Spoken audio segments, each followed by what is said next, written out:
පොඩි කිටි මොනවද කන්නේ? ශාලේද? පොඩි කිටි. බලන්න ඕන නැට්ට පුම්බාගෙන ඉන්නේ හැටි.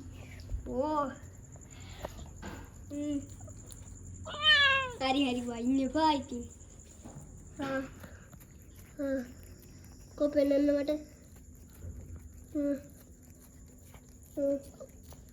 මොනවා විශේෂ වැඩේ කරන්න. නැට්ට පුම්බන්න එපා.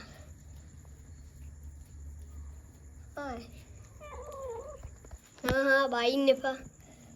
මම පැය ගානක් විතර කුස්සියට වෙලා හිටියානේ. දැන් ඇතිද දැන් මාළුවෙක් දුන්නා?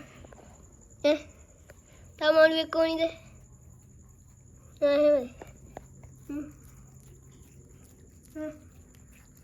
මාළුවෙක් දෙන්නද? එපාද?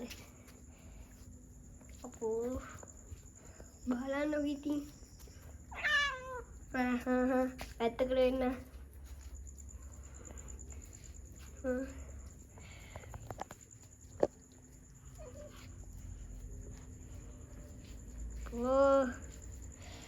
අර සේරෙප්පුවත් අපල තියෙන්නේ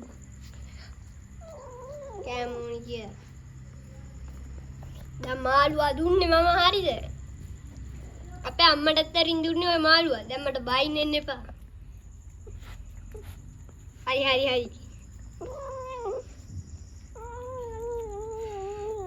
එහුණනේ සද්දේ ඇඩි හාද? අපෝ මේ බලන අයටත් එපා වෙලා තියෙන්නේ. මම මේක වීඩියෝ